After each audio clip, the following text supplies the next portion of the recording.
Section 1. And the big idea here is that supply and demand in a market really do interact. And that as a private business owner, you have to think about these two concepts. Supply and demand in a free market system are everything. And so some terms that we, of course, demand, but also demand schedule, demand curve, the law of demand, market demand, utility, marginal utility. Hopefully these economic concepts will make sense to you because they are incredibly important, especially if you want to go into some type of business. And so our question is something that we've all probably been guilty of. Have you ever bought something just because it was cheap? I mean, let's be honest. Something you maybe didn't even need, but it was cheap. So you're like, okay. I'll get that pair of shoes that I know are probably going to fall apart in a week, but they're $5. You know, I got my sunglasses this summer that were stupid cheap, and they're terrible. But somehow they still function as sunglasses. Still wear them. I would have preferred to save up and buy some nice ones, but you know what? That cheap pair of sunglasses is somehow still kicking it. So I bought them just because they were cheap and I needed some sunglasses. So I've been guilty of it. You've been guilty of it. We've all done it. So a little intro to demand. Demand, after all, is the desire or the willingness to purchase a good or a service. Demand. As I said just a moment ago, the demand is the willingness or the desire to buy a good or a service. For example, Specialized Bikes just released their new 2018 stump jumper. I mean, I was drooling when I read the article about it. It looks amazing. But you know what?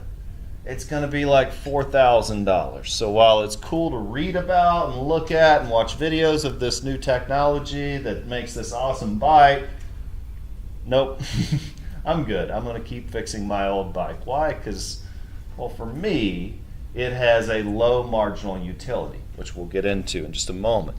But demand actually works on a schedule. It's called a demand schedule. It can be predicted. And this means the quantities demanded at different possible prices. When Specialized came out with the new stump jumper, they realized they could price it at like $4,000. And there were people out there with the money and the willingness to purchase that product. Now they know that over time they're going to lower the price. So eventually, the 2018 model will be priced low at the end of the year to make room for the new models. They'll probably lower the price to say $3,000, which they know will move enough of the product to clear the inventory to make room for the new 2019 models. Because guess what? Bikes are just like cars. New ones come out every year. And that's called a demand schedule. They know how much of the product they can move based on what they price it at. They've done this research. It is a predictable phenomena. They know, let's say they can sell 10,000 units nationwide at $4,000. But once they move the price down to $2,500, they know they'll move the rest of their product. Why? Because that's how it worked last year. And that's how it worked the year before. And the year before that. And guess what? These things happen in predictable ways. Because there's lots of people like me that if it were cheap enough, I would buy it. But there's also lots of people that will buy the product at $4,000. Once more, this all happens in a predictable way. Another term you need to understand when looking at demand is a demand curve. It's a downward sloping line, and it shows the quantities demanded at each possible price. So for example, if I'm going to sell you a stapler at $10, the quantity demanded is 0. At $8, the quantity demanded is 1. At $6, I could sell 2 of these. At $4, 4 of these, and so on and so on. And it is a predictable, quantifiable model. Now, it's not an exact science. It doesn't mean 6 will sell 2 exactly every time. But it means that if I do the science well, historically, 6 has sold an average of 2. And 4 has sold an average of 4. And 2 has sold an average of 6 over the years. And that creates a model that I can use to predict how successful my business will be. And the market research is there. You can make lots of money in the field of market research as a consultant, but if you go into private business, you will have to understand this. So, in a demand curve, quantities are shown on a horizontal axis, meaning that if you actually look at a demand curve, the quantities go outward this way. So, the more product that I move is going to go horizontally. The price ratio is going to go vertically. And also operates under the law of demand, which once more is not an exact science. Just like the law of physics means that every time I drop the apple, it's going to hit the floor. The law of demand works the same way. And that is the concept that people are normally willing to buy less of a product if the price is high, and more of a product if the price is low. And this is a universal theory that regardless of what you're selling, unless there's no market for it, which right now there's no market in this room for staplers, so I'm not going to sell staplers. But if there is a market, assuming there is one, the higher I price the product, the less of it I'm going to move. The lower I price the product, the more of it I'm going to move. It's not rocket science, but it is science. And let's say you want to sell coffee.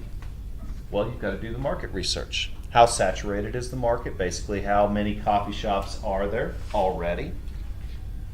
What's the relative price of your product? What are you going to charge for a mocha latte? Okay, if you charge $5, you'll sell X amount. If you charge $4, you'll sell X amount in a predictable way. That's why if you're even considering private business, go to business school. You'll learn this stuff in far more detail.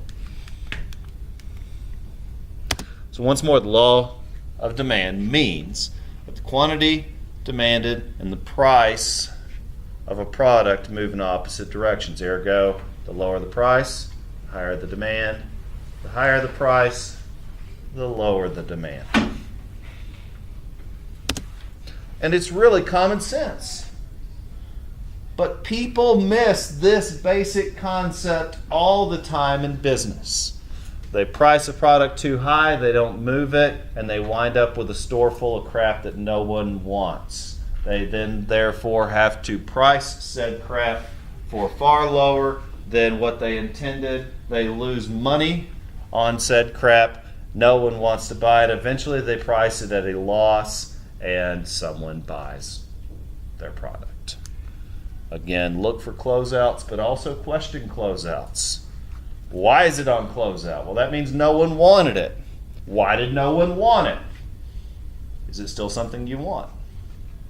If it is, awesome. Deal. If not, you should probably keep walking. So, do you agree? People often wish to buy things they are unable to purchase. I mean, come on. We all have something on our wish list, right? For me, it's this kayak. But guess what? Last night, I went and fixed my old kayak again. I took it out, broke it again, fixed it again. I double fixed it this time, so maybe it'll work better. Because honestly, I fixed it real good. Both sides, welded, patched, etc. Maybe it'll continue to float for a while.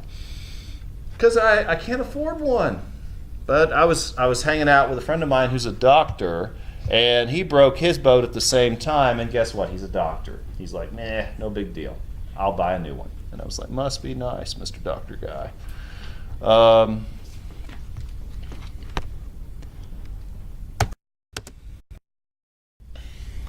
Market demand is the total demand of all consumers for a product or service. Because if you're going to open a coffee shop, well, number one, you can understand that people like to buy coffee.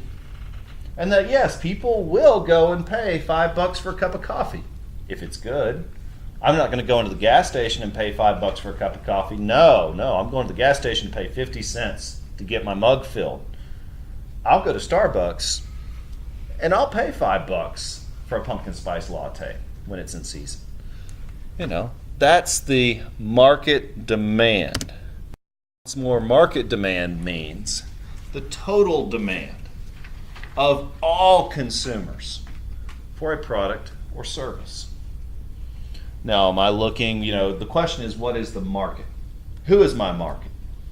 If it's just you guys, then I realize that the market demand for staplers is 0. So if I want to sell you on something, well, I've got to know my market. What would you guys buy? Oh yeah, prom tickets. Maybe half of you are going to prom. Awesome, I hope you do. It's going to be a great event. Prom tickets. Knowing my market, you're high school students, you want to go to prom, ergo prom tickets. I'm pricing them to sell. I'm keeping them low at $25 because I want you to go. I know that if I price it at $50, less of you will go. I know that if I price it at $100, almost none of you will go. We keep it at $25 because we want all of you to go. Does that make sense? You're the market. You're not going to buy staplers. You will buy prom tickets. Yay. That's the market demand, the total number of prom tickets that I will sell. Now, how do I figure this out? Well, it's not easy. I don't just make up a number out of the top of my head. I do some research. What have other schools charged? What percentage of their population attend based on price? There's research on that.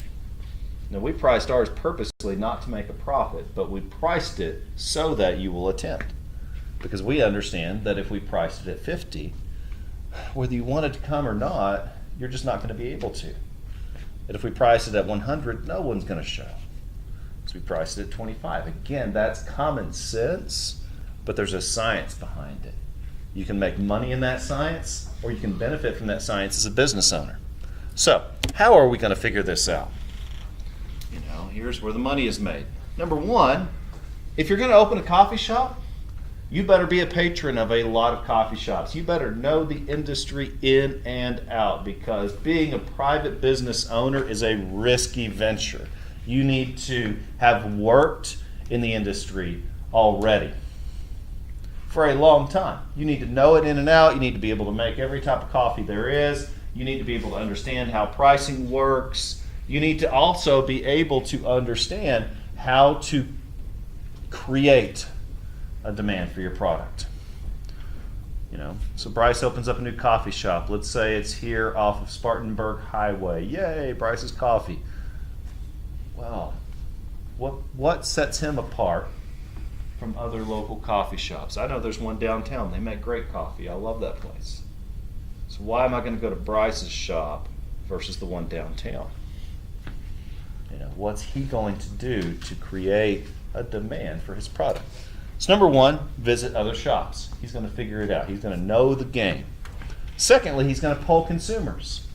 Who is his market going to be? If he's locating on Spartanburg Highway, well, then he's ideally going to market to people who drive down that road. So he needs to figure out who's driving down that road. Probably residents of Henderson County. If he's going to locate off the interstate, that could be anyone in the state of North Carolina.